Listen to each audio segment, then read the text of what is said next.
Good. I'll just get the. All right. Oh, perfect. I can open it. Yeah. All right. Kia ora, everyone, and welcome to today's board meeting for the 10th of July. Before we get into the formalities, I'd ask everyone to stand, and we're going to start with a karakia, and the words are just on the screen above. Everyone.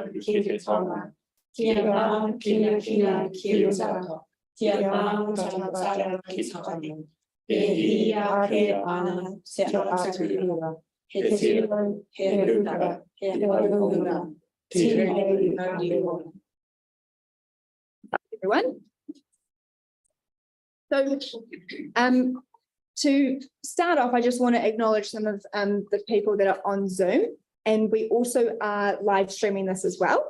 So to kick us off with item 1, we have apologies, and we have an apology from Sam, James, Linda, you're on Zoom, but you're noted as an apology for possibly an early departure. Yeah, at 6 o'clock. If If we've gone for that long. Thank you. And then also we have an apology for David for lateness. Do we need a mover and seconder for that? Yes. Thank you, Sharish, to move. And a seconder. Thanks, Nicola. Perfect. All those in favour say aye. Aye. Any against? Carried. Great.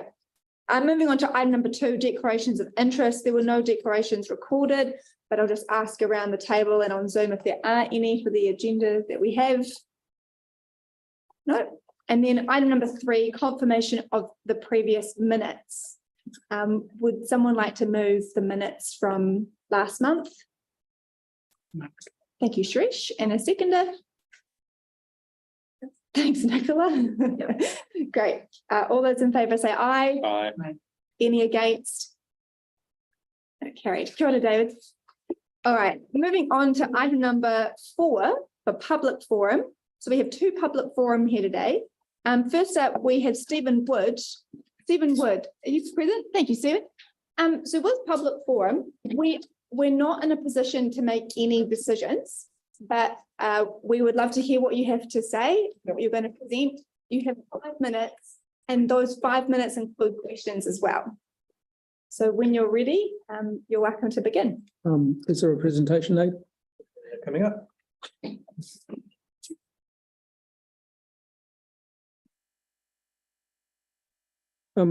My name's Stephen. I recently returned to Christchurch. I last left here as a university student with a PhD. I've had roles as a research scientist. I've also worked in transport and logistics. I've run a boarding kennel business. I've been a volunteer firefighter, but I've come back to Christchurch. This talk's drawing on my involvement with a social cycling group called the Wednesday Wheelies. And I think it's worth sharing. I'm trying to get around all of the community boards and tell them a bit about that group, because I think there's some lessons from it. So up on the screen is the plan of the major cycle routes that was produced in 2013 after the earthquake, a bold plan. And on the right is the where things have got to now. That's the map as printed on the corner of cycle maps that we hand out to everybody. Next slide. Before I talk too much about cycling, I'm going to do my type for cyclist speech. When it comes to cycling, people can be divided into how they feel about it. There's a group that may be about a third that are just not interested in cycling. It's not for them. They're not able to do it, not interested to do it. They're labelled the no way, no how. At the other end on the right, there's the strong and fearless, a confident cyclist who's out on the road, regardless of whether there's any facilities. They're confident enough to do that. In between, there's other sorts of cyclists, enthused and confident, represented by the green. They're riding on the road, but it would be a little more pleasant if their experience was better. And the bulk of people, maybe 2/3, are curious about cycling, but they're afraid to do so or put off by the possibility of having to mix traffic. So you've got these people that it first came from a city in the States which was trying to promote cycling, but the Transport Authority here, Waka Kotahi, has adopted these and thinks about these kinds of people when they're designing strategies and cycle facilities.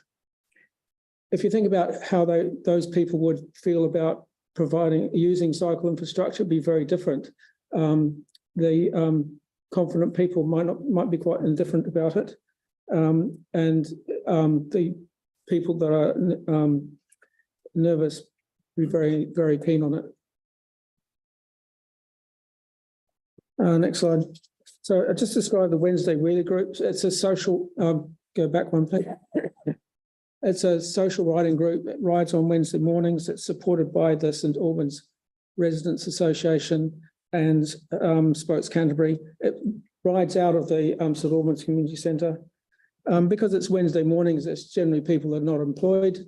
It's older people. The average age of riders is 70. But we go out all around town, and we're getting 40 to 50 riders a week, but we decide that for safety, it's only in groups of 10 or a dozen, so we need lots of ride leaders.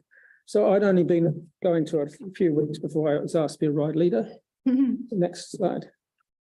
So one of the things was to help with the ride leaders, mapping the routes onto a computer so you can put them on your phone. You've got your phone on your screen, on your handlebar, and you can ride the route just like you've got navigation in your car. And the next step was to actually map all of the routes that the group's ever done. So that map there, marked on blue, are all the routes that group has been in your patch. So you can see that we're using the major cycle rates, like along the Northern Corridor, where they're built. We're avoiding many of the arterials, and in your patch, we're avoiding the State Highway 1 Ring Road, Memorial Avenue, Wairaki, Alum, Clyde, Greers, Grahams, Breens, Fendalton, Main North Road, Harewood Road, Northcote Road, Sawyers Arms Road. They're all places where it's a little bit busy to be safe for cycling. Now, on that map, there is the red star on the bottom right is the place we start. There's a symbol there I put as a yellow square. That's where we've lost a route through Cobham Intermediate, and that becomes a bit of a problem for finding ways around, because the only alternatives near there is to go out onto some of these busy arterials. So I think that map is useful for showing how a group of cyclists has managed to get around. You can see we actually get around past the Ring Road, the State Highway Ring Road, because there are 3 places where there's underpasses, but never touch it, never use it other than that. There's areas that we don't actually get to very much because there's nothing there or no facilities. So recommendations. Through here, we've got the rest of the Northwest Arc happening. We've hopefully got wheels to wings happening. Those will change and be better routes for cyclists. But a network isn't just those main routes. You've got to think about how things connect up, what things are like around hubs like this, libraries and community facilities, schools, shopping centres, sports facilities, parks. And so improving the infrastructure for cyclists. And we've seen in town the idea of reassigning road space to help that. And there's a lot more emphasis now, if you look at the Waka Kotahi guidelines for cycle networks, on quick build or interim infrastructure as a fast way of doing this. It's not a big, expensive, lots of concrete project. And so the main reason was to get that sort of message about making the connections and showing where one group has been managing to ride around.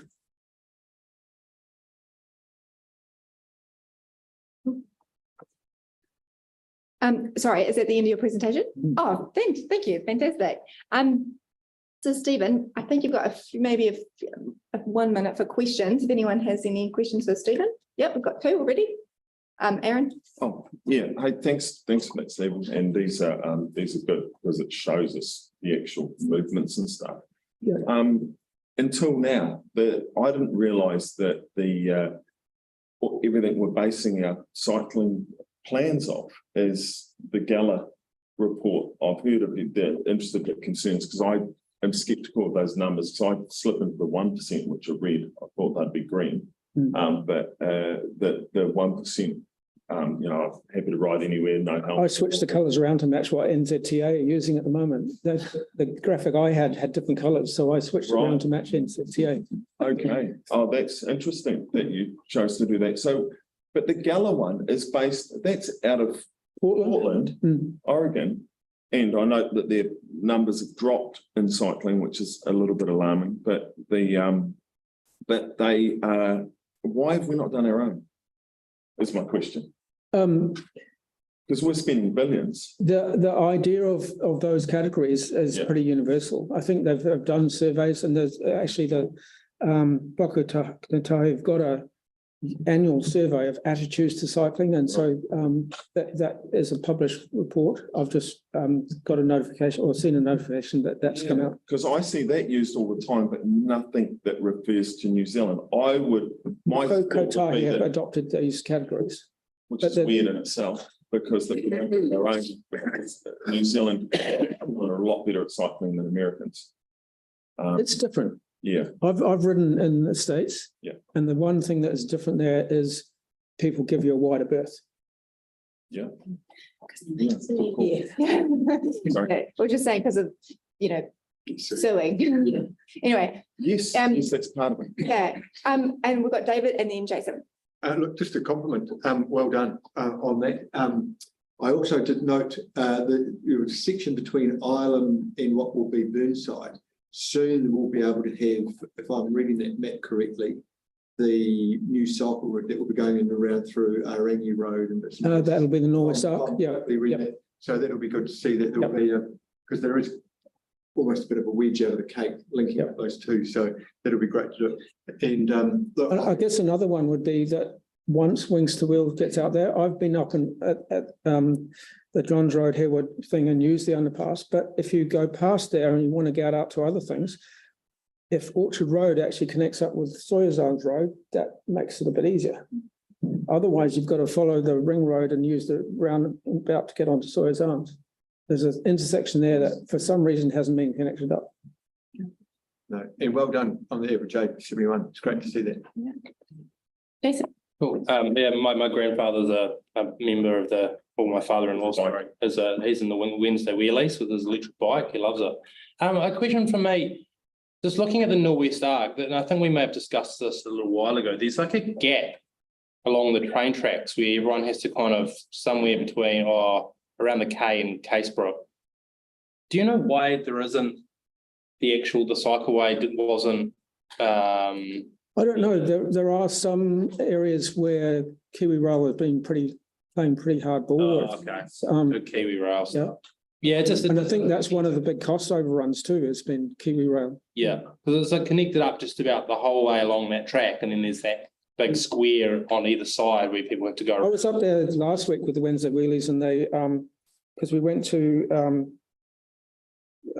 Cozy Cafe, which is Cavendish Road. And you're hopping onto the railway and then getting out and then back. But there's some wonderful things in there. There's sort of like you come out of Rosebank under the underpass. If you know where to get onto it, Northwood Boulevard, and then you've got to go round Sticks and that. And then there's a whole lot of reserves and parks that kind of all all link up. Yeah, I've walked through all there before. One of the things I love about Wednesday Wheelies is discovering places like that. There's that little stream that runs along there, and we've walked ways through there, through to there. It's nice. You've got to take it pretty slowly, but it's good. It is cool. Just any other questions? Well, I was just going to have sort of a comment and then a suggestion. So it's wonderful that you're going around all the boards who talk about what you're doing with Wednesday Wheelies. Something that we have as a board is we've got a community liaison meeting that we have once every 2 months. And and that's a great opportunity to get together with other community stakeholder groups. So I'm not sure if that's something that our staff might be keen to link you in with, if that's... I'll find out. I guess I can use the board advisors to find out about the timetable for the meeting. Yeah. It's, getting through all the boards is quite hard because you'll meet on only 2 days of the month. That's it. Yeah. Yeah. And then the other thing is, our boards, we have been looking at ways to promote biking in the past. And one thing that we tried to really push was creating a bike incentive plan with Jelly Park. It was sort of difficult to get off the ground because it's hard for these things to cotton on, but just know that like we are a board that is open to looking at creative ways to try and promote biking. So I guess there is Biketober coming up, which is a way, and part of that is trying to get people out and about. One of the events of that is kind of a bit like a treasure hunt, a passport challenge. yeah. Do you have stats on where the members come from Members of for Wednesday Wheelies? roughly, yeah.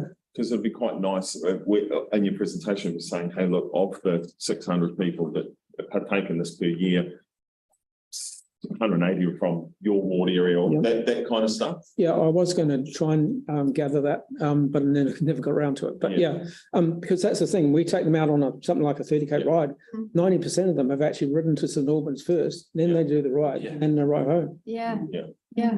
Oh, well, thank you so much for all your work that you do. We really appreciate it. And it's a great thing to be part of. Yes. Thank you. Thank you. Thanks.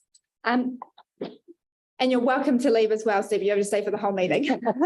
Moving on to our next public forum, which is Bruce Irvine. Hi there, Bruce. So I'm conscious we went slightly over 5 minutes, but we do have a short agenda. So we're happy to, but we can't make any decisions today, but we're in your hands when you're ready. Oh yeah, I think you got it. Perfect. Kia ora all. Thank you for the opportunity to come and present to you. A thing I've been looking at and thinking about for about 14 years of living in this neighbourhood. So Nepal Reserve is a community neighbourhood. It's a park used by a lot of members and people who live in the area. Yes, thanks. Get you to just keep clicking through. Yep. Great, community focused. This is what I'm proposing. I want us to look at this park.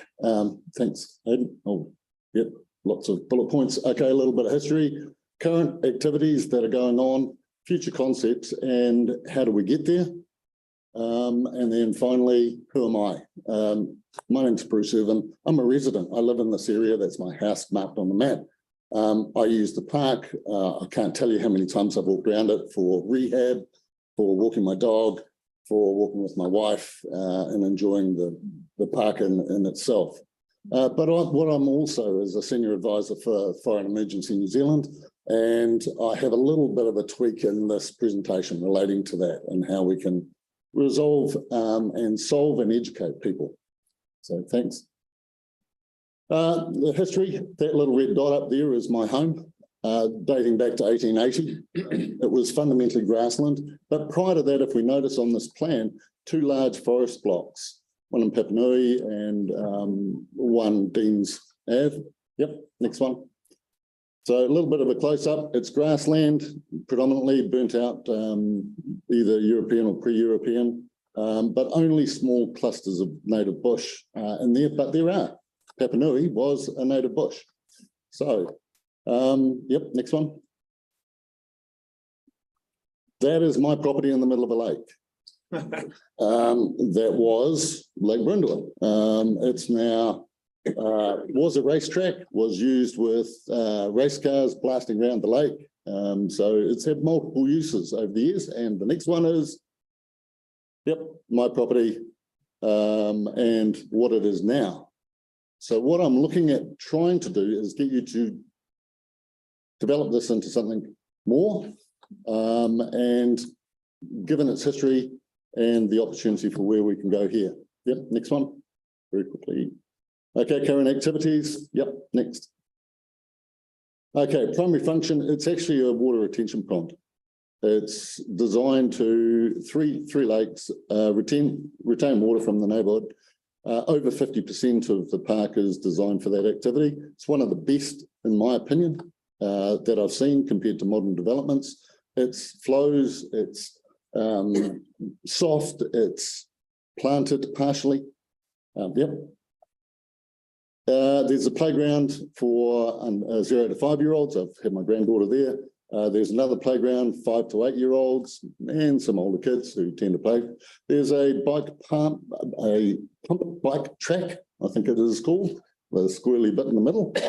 And adults and families use it, walking pets regularly. Yep. And guess what? There's fly fishing on one of the sections of it. People go down there and they fly fish, they practice casting, they do kick a ball around and other family activities. And it's well used. It's a great used park. My future concept that I'd propose to the board could be something keeping its primary function, but the light green hashed area could all end up as a native bush walking park. So it's just developing what's there, but taking it to the next step. That would get rid of about 70% of the grass that gets mowed. So what do we have? Well, we have a beautified 0 to 5 year old park, kids park in amongst trees and the right plantings.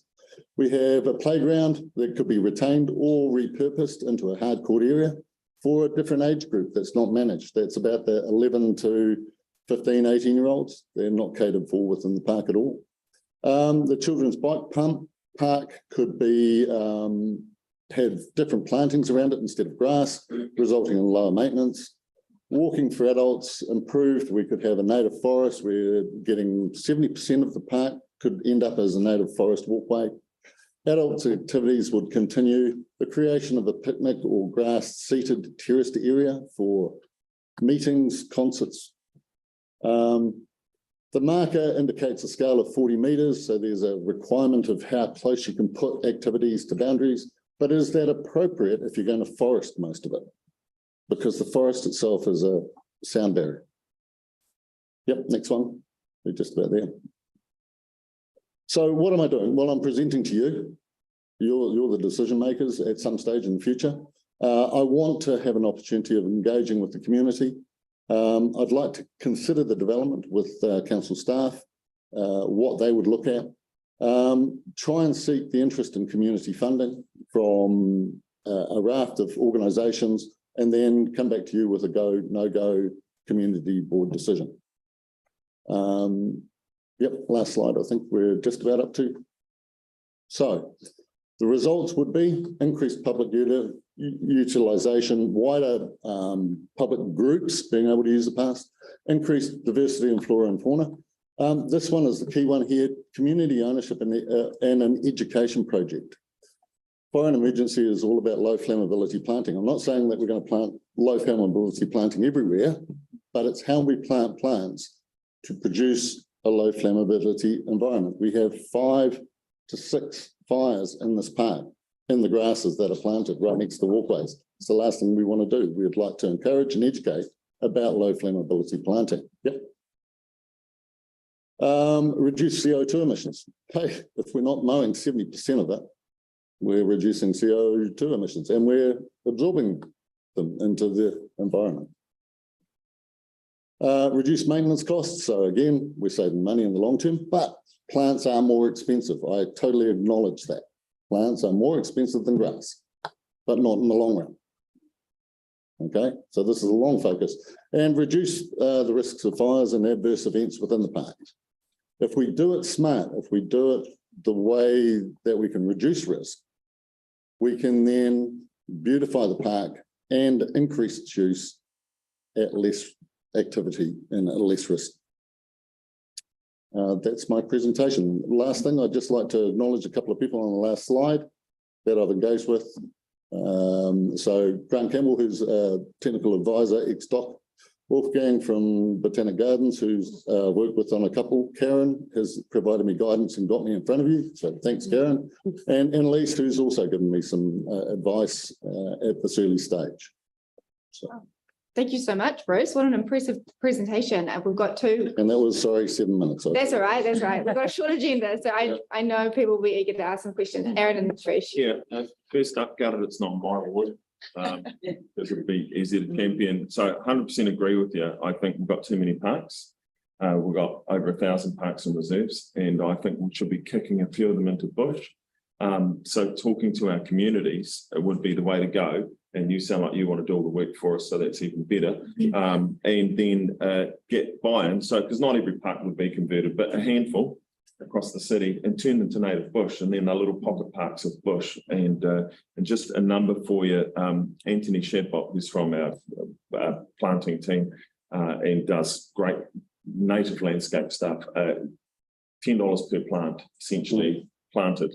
So that's the cost of the planting in for when you're doing areas like this. So if you're out fundraising, that's a good number. That 10 grand will get you 1,000 plants, and so ballpark it will take. So. Oh, Rish. Lovely presentation.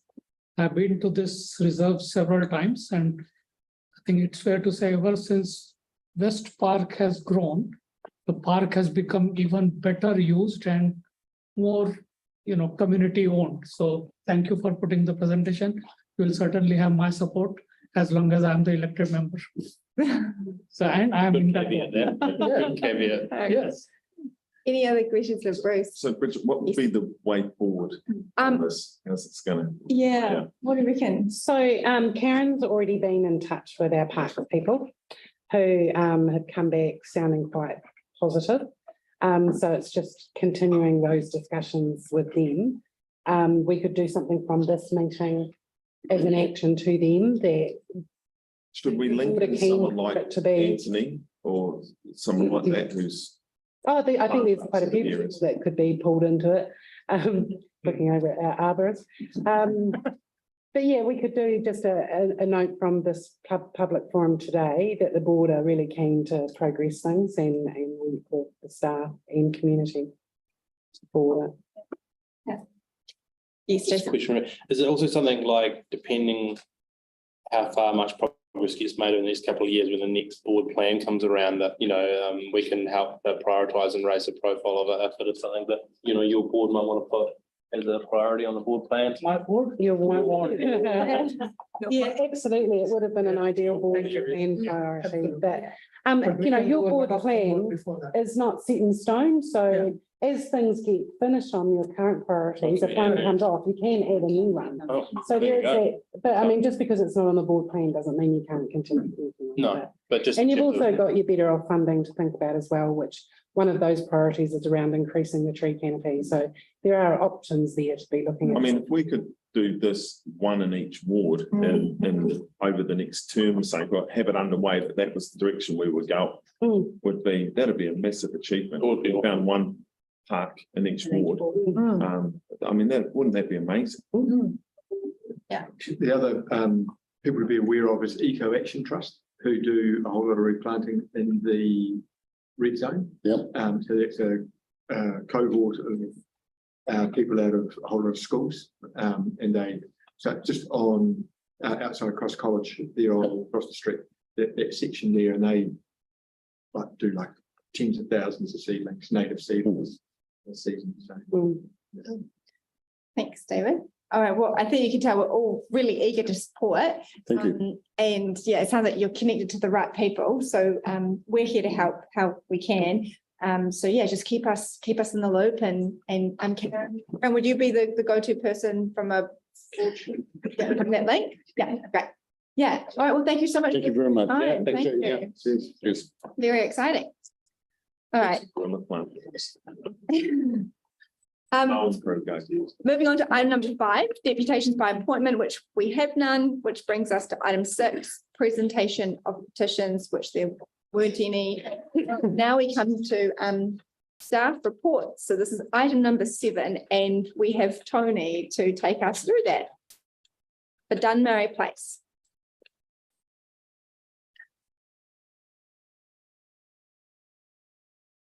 Hello again. Hello. Could be the last one for a little while. What's that? This could be the last one for a little while. Right, yes. So hopefully, so this was one that was requested by the board a little while ago, and we had it on hold while we were trying to resolve a few things. So we've now released it and presented it today. So it's a similar format to some of the things we've talked about before, but we've hopefully enhanced a couple of things in there to help make it a little bit clearer as to how we process these things. Did get a little bit of a comment about clarifying the recommendation. It was quite clear enough. Otherwise, hopefully everything else reads okay. In particular, the detail, serves as a narrative to, recording events and documentation that's been looked at.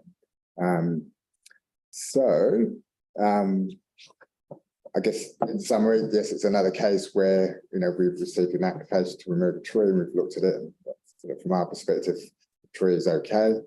So we've looked a little bit further. The applicants provided their own engineer's report and a medical certificate, the latter being confidential, obviously. So, but the engineer's report is an appendix, as is the technical arborist report as well. So I think that they both conclude that, yes, they've cited damage and it's most likely attributable to the tree, but they've stopped a little bit short in saying that it's significant and that it's damaging the actual dwelling.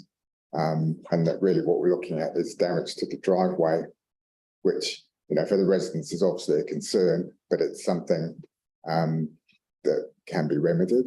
And I guess acknowledging perhaps why this has taken a little bit of time to come back is that initially it came to us as a what we believe to be a damage claim that we were going to resolve somehow by somebody fixing it and potentially them putting in a claim to council to cover the cost. So that didn't resolve itself, and so it became a tree removal to resolve it. And I guess potentially the situation is that we remove the tree, but if there's damage, that doesn't get fixed. So compounding all of that, obviously that's then caused the residents have sort of got a bit anxious about it, and they've then submitted other reasons for removing the tree, citing the policy that their health and well-being is being affected, and there's sort of elements of nuisance as well. So there's lots of things to work through and consider. Hopefully you've all had a chance to have a look through, and perhaps we can open up for questions. Well, thank you, Tony, for taking us through that summary. I'm sure we do have a few questions, so we'll start with Jason. One, maybe two quick questions from me. So in terms of the optimal approach that might fall under our current resource consent, current global consents, to confirm what we discussed about the other week, property damage is the one that is most likely to still fall under the current consent, and the new consent, which is being worked up, is the one that more likely falls under the medical, where that one can potentially be, it applies more often, right? Is that's still the case? That's there was some of the complexities about it, was that between the policy and the district plan delegations, getting some alignment. So the damage issues that district plan requires, or the policy requires it to be significant damage, and gives a definition of that. Which basically states that the infrastructure that's affected, if it's not functioning in the way that it's designed to, then that qualifies as being significant. So district plan says any damage, but it's so in which case wouldn't need a consent for a damage claim. It doesn't meet the policy. So we're a little bit out of sync, and this is what we're trying to clarify by putting forward this new sort of consent, just to settle it all. So I guess as it presents itself, we've looked through everything and thought, well, it still doesn't need consent. The policy outlined here is how we make a decision, and the delegations, it's your decision to make. So really, it's once again, it's when a resident puts forward a medical certificate, then really they're claiming that it's that's the principal reason that we should be we can fix infrastructure, we can mitigate to nuisance, but when we're talking about people's health, that's a very difficult thing to deal with. So I would say, even though they originally said they wanted to remove the tree because of property damage, they've come back and said, well, really, it's affecting their health as a secondary reason, but that's the principal one. Yeah, well, it might not be necessarily relevant, but I know why they did that, because they weren't sure which was the best approach to take, and so then they just kind of went broad brush. It wasn't necessarily that one was better than the other. Yeah. The second question I had was, it's a semi-mature tulip, right? Yep. So, and I think it said it's around 10 meters tall now. What's the range of size of fully mature tulip? So do you know what that is? Potentially 20 meters. Yeah. In a site that can accommodate it. So this is a restricted site. So in a middle of a park, you could expect a very large tree to. Yeah. So could it be that while property damage might not be significant now, when that tree is fully mature, that obviously there's an increase in the roots and various other elements of the tree, that property damage could evolve over time? That's definitely a possibility, right? If it's not mitigated, certainly, as it's presented itself, there's evident roots affecting the driveway, so that could deteriorate further. Yeah. The house itself, the house foundations, the engineer didn't really look at that, didn't make any comment on that. The technical arborist commented that although, it was evident that there were some roots in that proximity, the way houses are built and the way the roots behave, it's highly unlikely. They'll just go around it rather than underneath. I mean, sure, if proximity is critical. I mean, if it's right up against it, then, so we talk about that structural root zone. So that, as it is at the moment, it's about 3 meters, and it's dependent on the girth of the tree. So yeah, as the tree gets larger, that structural root zone does increase. A lot of it depends on the soil as well. Not sure what sort of soil it is out there.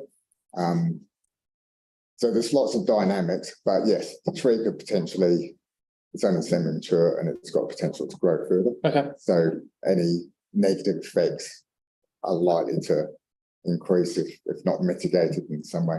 Okay, thank you. Right, thank you, Jason. Any other questions for Tony? Oh, so there was a third one for me that I forgot. Just curious, do you know off the top of your head how many applications for like property damage or this type of process have actually come through? You guys, do you just deal with? So I'm not actually sure. Do you just deal with one part of town or one particular area? Like, would you have a view on how many applications with property damage where engineering reports and things like that have been received? A few over my time, and yes, I do manage the whole city. Yeah. Okay. And everything's case by case, but there are similarities. And there aren't too many. Do get small incidental ones, generally for, and where it involves public infrastructure as well. So this is a case where there is no footpath that really appears as if it's in their front garden. So, but often we have to deal with, there's a footpath, there's a curb, people's letterbox driveway. So we have a few a year that we have to resolve. Yeah. Fortunately, not too many claims that go through, but we generally work it out some way. Cool. Thank you. Okay. All right. Well, thank you, Tony. But maybe before we get into what the decision is, we'll have, do you mind sort of clarifying a little bit about the recommendation you've got? Because it says, the recommendation is consider the removal, and then it says, but we recommend that you decline. Yes. So, yeah. Feel free to just talk us through around the rationality of the recommendation. Certainly, yes. I think it's these reports that they're formatted and they go through an approval sort of thing, so they might change a little bit, perhaps from when they're written to when they're presented. But I think what we were trying to do here, and I think in saying that, that might have been two options there. Yeah. So it sort of appeared as one in the printed version. I think what we were trying to say there was previously we've just been black and white. Yeah. Said decline. Yeah. And then subsequent to those two other reports we put up, we've had those conversations, and now we're saying, yeah, that's our position. That's as staff, that's if it was our delegation, but the policy allows the board to make its own decisions. So, we we've said, as another option, consider the application under these clauses, and then we've gone into, and these are the clauses. Yeah. So there's the health issue, there's the damage issue, individually, they might not stack up. Collectively, they might. Okay. And So that, and so you believe that under the policy 4.21 might not be the strongest because it wouldn't satisfy structural or significant damage. we don't believe it does, no, because we believe that what's been outlined, what's been observed and recorded by technical experts is the damage is principally to what we call low-level infrastructure, so it's a driveway, so it could be fixed. Yeah, right. The engineer says, well, yeah, that could be fixed, but it's probably going to reoccur. So I guess the decision we're making, as it is at the moment, so I can't decide, but if we're looking longer term, if we're looking at other effects, such as effects on people, just other things to consider, and because partly nuisance, I think here it says, yeah, okay. Because I guess the reason why we want to know this is because we don't want to get into a position where whatever the decision is made and then it gets to a resource consent and then nothing ends up happening because the avenue chosen didn't have the strength to pass it. yes, I totally understand. Yeah. I think the strongest case that they're making is that it's affecting their health. Yeah. All right, thanks for that clarity, Tony. And it's just it's confidential, so it's not here. I don't know how much I can talk about it, but they've made that clear. Yeah. And but we're just sort of discounting everything else. Yeah. All right, we've got another question. So Tony, if the tree's removed and then we have to replace it with something somewhere, two trees, 2 to 1 or whatever the policy. Yeah. How much is that? And do we have to do street trees, which are $1,000 each? Or are you thinking about Nepal Reserve, right? Well, or something similar, but I'd much rather we were getting 100 to 1 on the trees and putting them where people want them. But yes. How much is it? Is it about $1,000 a tree these days? Well, in a street environment, because we have to do quite a bit. It's tons. I mean, to go through it. I've seen it in action. It just it's hard work. But it's around $1,000 bucks per tree, isn't it? So you budget for a street tree new on these? With all the aftercare maintenance, because we allow for 3 years of watering and maintenance, the cost of the tree, we have to do potentially a radar to check the surfaces, traffic management. There's quite a lot involved with the planting a street tree. When we look at that policy, the intent was we want to increase the canopy, increase the number of trees. It wasn't really to be micromanaged down to you take a tree out there, you've got to put 2 back there. I mean, that just isn't practical. Yeah. So I've noted that in this street, there's potentially no space to put a tree. Maybe you get one back in this area, but how it looks, given that it's in their garden, effectively.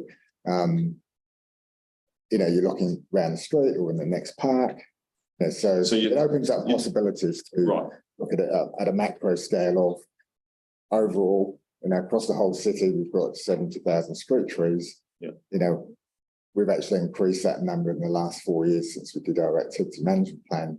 And you would have been in that debate about the urban forest plan. We want to double that effectively in the next 50 years. So that's what we're working towards. So they can go anywhere. Yeah. Cool. Yeah. How they're accounted for, and that's a bit different. Yeah, because Anthony wants some more money for around over in Northwood and stuff, where he's planting thousands of trees. Yeah. So can we just allocate it there if that was the decision of the board? Or is that an internal? You guys just do it? I think it's an internal. Okay. It's got to be sort of recorded and transparent and traceable. Because mindful that people apply for trees to be removed for their vehicle crossings. There might be developers or and then they say, well, they've paid money, and it's like, well, where's my tree? We can't tell them. Because we'd say there's 100 over here instead of well, we haven't quite got to that stage. Yeah, that's the intention. No, that's all good. So we have the recommendation in front of us, and so now it's up to the board to decide if we want to go with the staff's recommendation, or if we want to reject the recommendation and have the tree. Is there anyone who would like to forward a motion? I'd love to, Bridget. Thank you, Jason. Yeah, I'd like to suggest that we move the sorry, I'm just trying to get the wording. Yeah, one moment, please. 17. Page 17. There we go.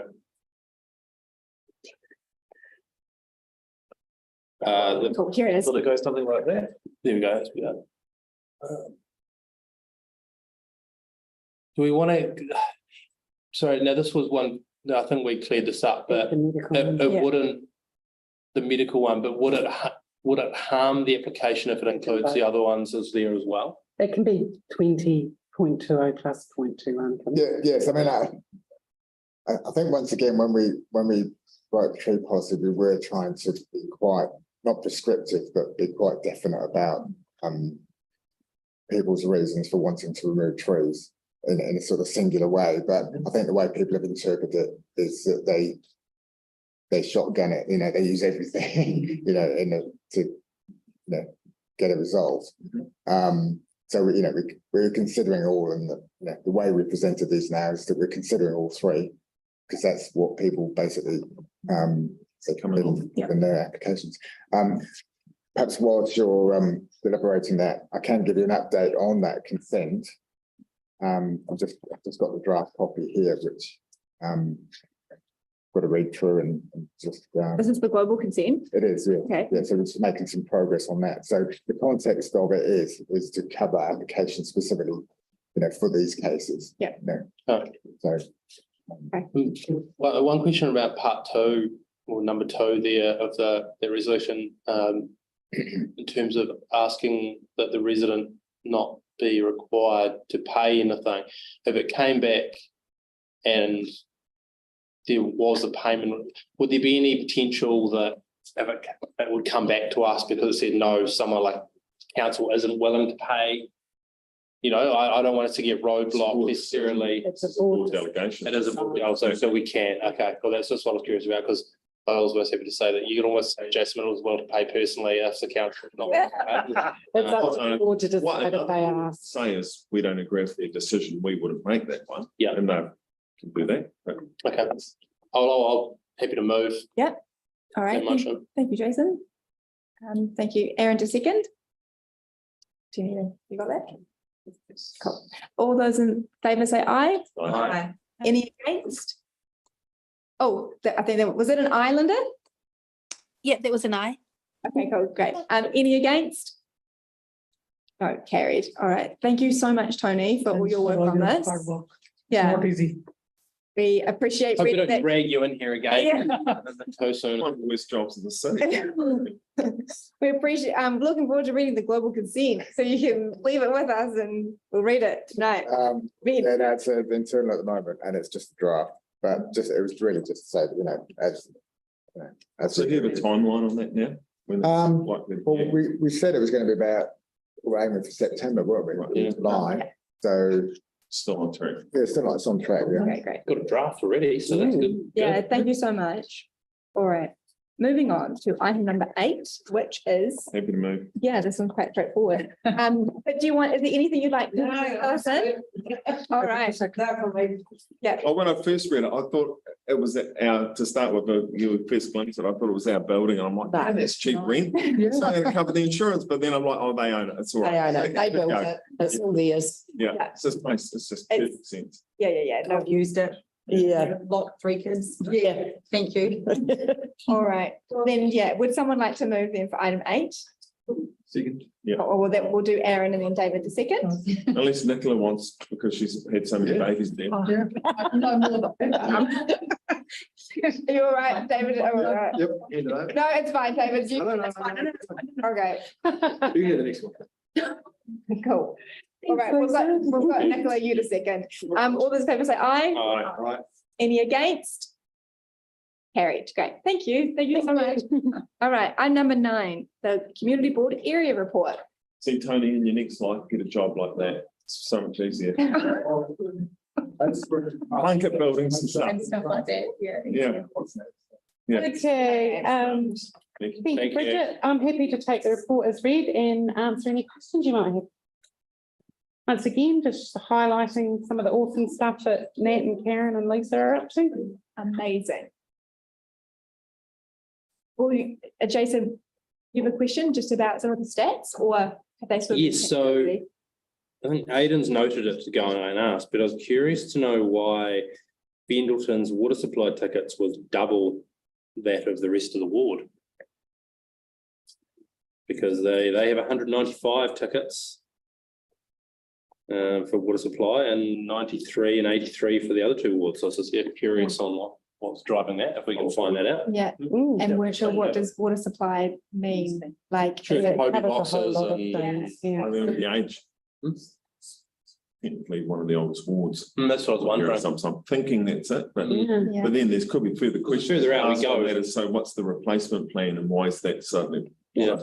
Certainly look into that. And I've just received the last month's that was, following this one, I'm just gone through to do the plus or minuses. And apart from, I think it is a bin one, we're minus on everything in the next month. So everything's gone down, the number of That's tickets great. quite significantly, some of them. So, Wow. yeah.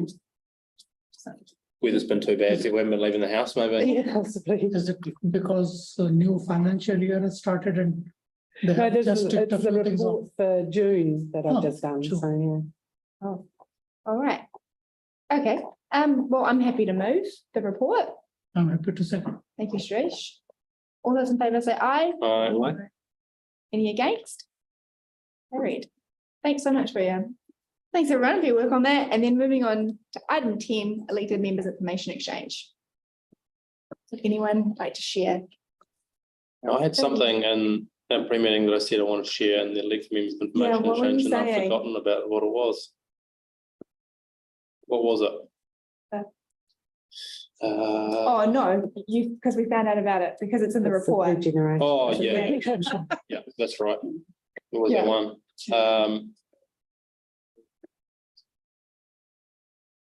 Anything else? I guess just in general, sorry, while I was rambling, thinking about it, Well, I caught up with a Northwood Residents Association recently, and they've been pretty happy with the maintenance work that's been done around the sign out the front, and then some of the other general maintenance stuff we managed to get tidied up out there. But there was one thing which was still hanging around. Now, I know that the team came out and they said they were going to look into it, but the planting down the middle of the Northwood Boulevard has gotten really high and actually was obstructing visibility of the traffic at some of the roundabouts. And they said they were going to, because I've raised some tickets about it and it never got addressed. Still hasn't been done. So I'd be curious to know if we can chase them up and be like, hey, because it just needs to be the Hebes or whatever they are, just need to be cut down a bit. But in general, they're pretty happy with the maintenance schedule and the way things we've been able to get some stuff done out there. So it's good. One thing that some traffic designers like is the lack of visibility. Yeah, it's so Yeah. Because you have to really slow down you got to enter it like 10k into the roundabout because you don't know what's coming because you can't see. Yeah. So you have to slow down. So This isn't in the roundabout. This is this in the lead up. Yeah. So because some people fly down there. They do. The old one. Kids in there. Super. Right, we'll go straight in then, Nicola. Three quick things. One, the yoga group, which uses the Bishopdale Community Hall, complained that they have to pay 15 cents more for every booking. So it has gone up by 15 cents. But then there was so many comments saying it's still great value for money and we are not leaving this hall and all that. And I was surprised it went up just by 15 cents. I thought it was going up more than that. Yeah, I also thought so, but. We're in a living cost crisis. Yeah. So 15 cents and $15 per hour is nothing. So that's one. The pedestrian crossing on Memorial for the Burnside kids has been completed, but we have school holidays and I don't cross that section, but I think the job nicely done. It didn't create any traffic issues at all. And they finished it very, very quickly. So that's second. The third is the Waimāero-Graham's roundabout, they have put the 25K. Early days, I am not sold whether it will do much because people will, you go there at 25, the school is so far away, people will be at 59 by the time they reach the school. Again, I haven't seen the students crossing because I leave much early and come much later, but let's see. All right, how's that? That's noted. Thanks, Nicola. Yeah, and I was going to talk about that too. I was out walking down there, but I haven't seen many students around there because I think it was just towards the end of the school term that they were just installed, but cars seem to be slowing down, don't they? Yeah. So But just at that point where you Yeah. anyway slow down because you are approaching a roundabout. hopefully it'll make it safer for the ones crossing anyway. Yeah, cool. Yes, Jason. The one other one from me, I just remembered when I was looking across the table with Aaron, he reminded me, there's been some, I guess, surface water issues at Nunley Park in a couple of areas, like real bad for a while, and we've been investigating, trying to figure out what's going on there. The line we're getting was that it's just a low part of the park and that it's all draining there, which we kind of find that doesn't look like the lowest part of the park, could be proved wrong. But what they have done is recently, Aidan just got back to us to say that they've I must have dug a bit of a drainage trench and then put more gravel and something in there and then maybe refilled it so that it just provides an avenue for that to drain out. And they said that it could be, a leaking pipe or something under there still potentially, but we'll just keep monitoring that on behalf of the club and see what we can do over summer. It may need, when things dry out, a little bit more investigation, but hopefully that should help resolve the issue. Nice. All right. Yes. So I'm not sure if everyone heard there was a fatal in our ward on Friday night. So that's McLean's Island Road. It is a prohibited road from 10 o'clock. Not sure what time the fatal was. I think it's just. It was about 3 or 4 in the morning. I think. Oh, okay. Yeah, and it was a single Single- occupant car. Yeah. Single occupant, single. Yeah, so I'm reading the comments online today on the Star Story of people, oh, it could be a medical event, or we don't know the details.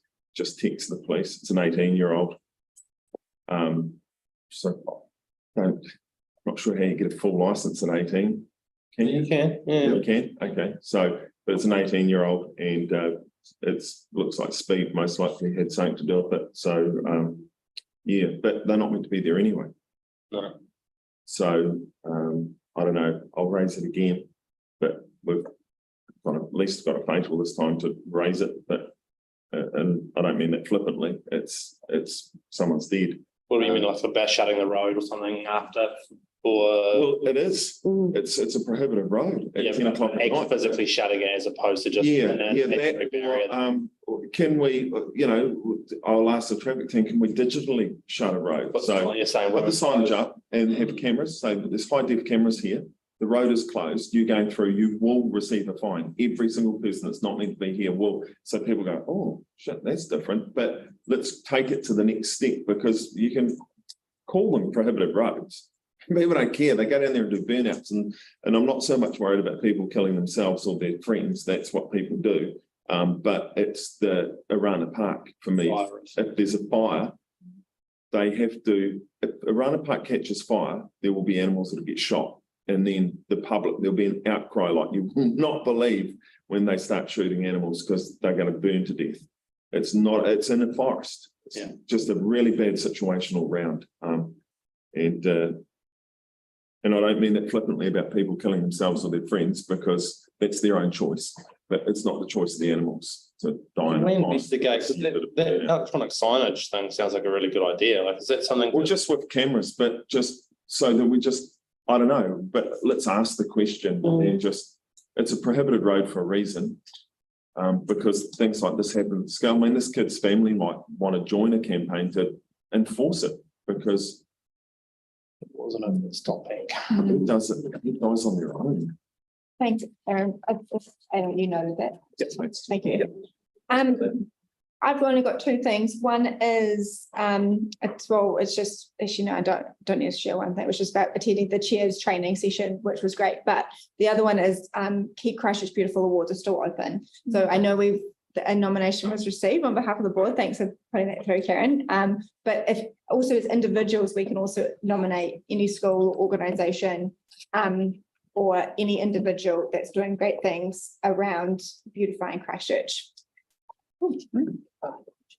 Yes, and combined board chairs meeting is also tomorrow, which would be a good one to go to because we're going to be talking about the tree planting plan that staff have put forward. And I think that'll be really relevant for our area, considering just around Bruce's public forum.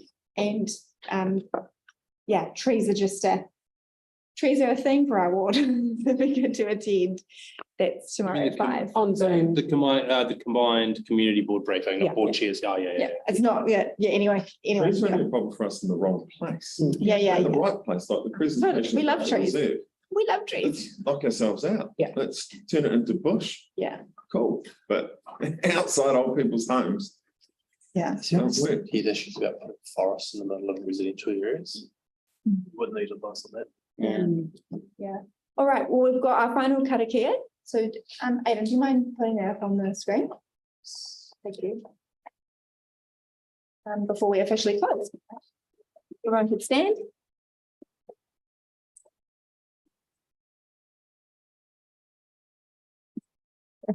Sorry, premature. It's coming.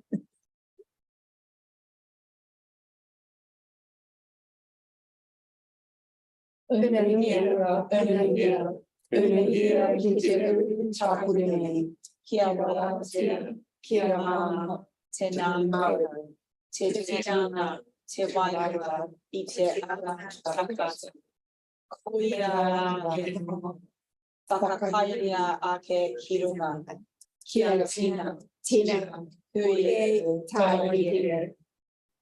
you, everyone, and we will now close the meeting at 5:33 p.m. And we have a briefing.